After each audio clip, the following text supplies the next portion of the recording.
to 85s, but I did 85s on all of them, so it was 250 for 8. 8 600s, trying to do sort of 85 to 80 second pace for the 400s, but didn't quite make it.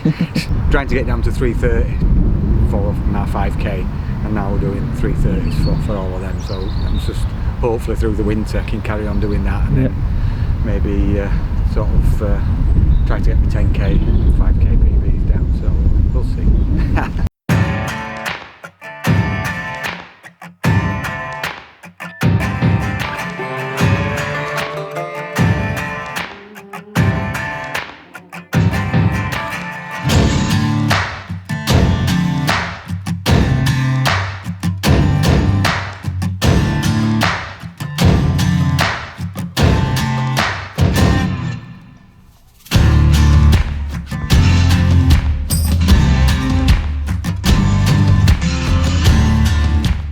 So the session was 6 800s. Each 800 was around 245, 250. Not super fast, but it was quite a tough session for me at my age. I enjoy that. I think that's what we all do it for. I think when you're actually in the process of doing them tough sessions, I think you think, what am I doing this for? But then at the end of the session, you actually feel great. You know, whether that's the endorphins kicking in or whatever it is. But there's nothing better than that feeling after a tough session that you've actually got through it and you've actually hit what you wanted to do. I think, you know, that's what you get the buzz from.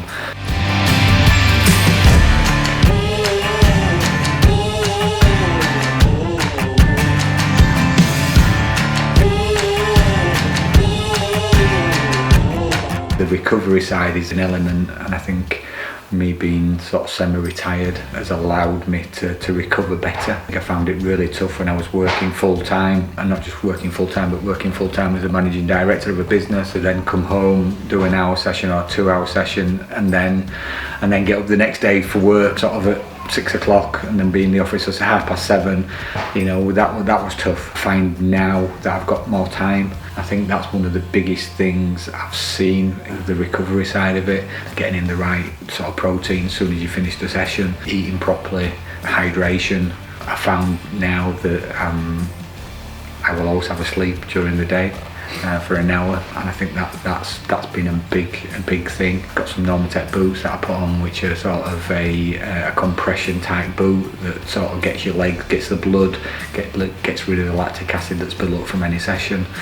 I think motivation is still hard when you've done a tough session. I did a session this week which was 10 400s, and that was at around 70, 78, 79 pace, and then sort of came home, did a smoothie, relaxed, did the Normatec boots, but then had another 1.5 hour bike session, which was another hard session. It was a mix of tempo work plus some sort of hill work in there as well, so it wasn't an easy sort of 200 watts, you know, turn your legs over for an hour session. It was another tough session, and actually trying to get yourself motivated, getting you in the mindset for that was probably the hardest.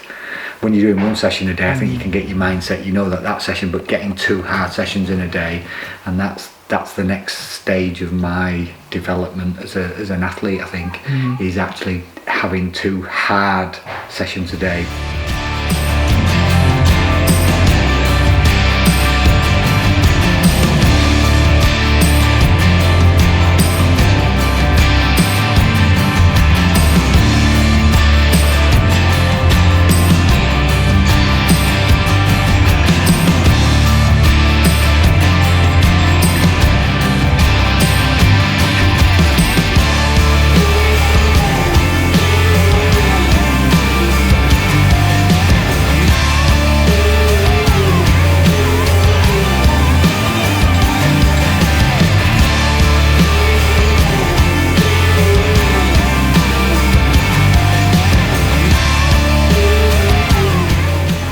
And I think again, I think having the right coach, having the right sessions, having the right type of sessions, and it's been a gradual build-up over the last 18 months with Ian Dempsey, that he's got to know me, and sometimes I'll push myself probably harder than he sort of puts on his thingy, because I know I'm feeling okay, but the recovery side and I don't know whether that's the protein, whether that's the sleeping in the afternoon, whether that's the Normatec boots. I don't know why, but I do feel like I can do a hard session each day.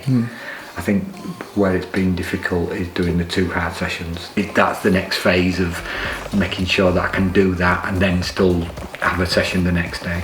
I will train every day, so there's no break. Racing on a Saturday this weekend, but there's already a session booked in for Sunday. Most days now I'll probably do another session. There'll be 2 sessions in the day, whether that's a gym session or sort of an easy run and now I'm getting thrown in the hard session, the 2 hard sessions in a day, which, you know, that's what I'm finding tough. But doing just a hard session, then an easy gym or a strength session on the legs, or might be a core session, I find that I'm used to that now.